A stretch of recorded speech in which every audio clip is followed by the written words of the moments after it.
Important वाला objective है, जितना भी इम्पोर्टेंट कराता हूँ सब इम्पोर्टेंट ही कराता हूँ जो बोर्ड एग्जाम में आ चुका होता है एंड आ भी सकता है मेरे भाई। तो सारी चीज़ें इसमें से आपको लड़ेंगी ही लड़ेंगी, इतना बस दिमाग में रखना। पहला सवाल है, the poet Walt Whitman sing for.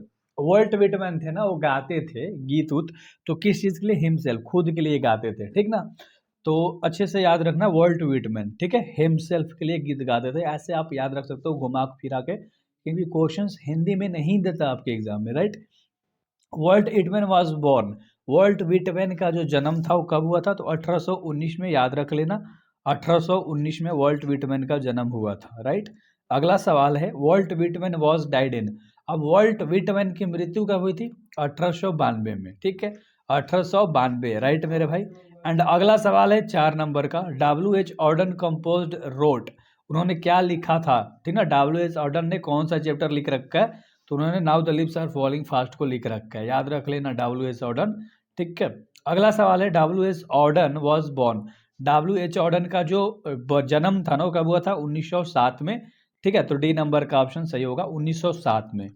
अगला सवाल है 6 नंबर का, what are falling fast in autumn. Autumn के सीजन में क्या तेजी से गिरता है? पत्ते गिरते हैं, तो तुम्हें पता है पेड़ से पत्ते गिरते हैं ऑटम के सीजन में, ठीक है। 7 नंबर का सवाल है कि T S. Eliot was born in. T S. Eliot का जन्म कब हुआ था? डाइड इन, मृत्यु कब हुआ था? दोनों चीजें आपको बतानी है, ठीक है। तो ए नंबर का ऑप्शन सही होगा, 1888 में जन्म और 1965 में उनकी मृत्यु हो गई थी। अगला सवाल है तुम्हारा 8 नंबर का, मैकेविटी इज द फेटलमेंट of flexibility of. A word अगर पकड़ सकते हो ना, मैकेविटी चैप्टर भी है तुम्हारा, मतलब चैप्टर में भी बात करा गया मैकेविटी के बारे में, ठीक है। मैकेविटी डोमेस्टिक याद होगा तो आपको। तो 8 का ऑप्शन में यही होगा, स्कॉटलैंड यार्ड की बात करी गई है। 9 नंबर का सवाल है कि who has written a child is born. A child is born को किसने लिख रखा है? तो जीर ग्रीर, जर्मेन ग्रीर ने, ठीक है, याद रख लेना पूरा नाम, जर्मेन ग्रीर, ठीक है।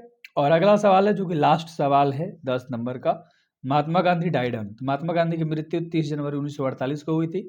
एसेसिनेट भी पूछेगा तो यही डेट बताना है, मतलब हत्या कर दी गई थी। मृत्यु भी पूछेगा तो यही डेट बतानी है, राइट। और किससे? तो गन से मार दिया गया था। किसने मारा था? नाथूराम गोडसे ने। तो ऐसे 4 ऑब्जेक्टिव तुम्हारे बनते हैं। तो इसी तरह से यार सारे ऑब्जेक्टिव कराऊंगा, 2-2 3-3 मिनट 5-5 मिनट में, इंपॉर्टेंट वाले सारे सब्सक्राइब कर लेना, आपका टाइम भी नहीं वेस्ट होगा।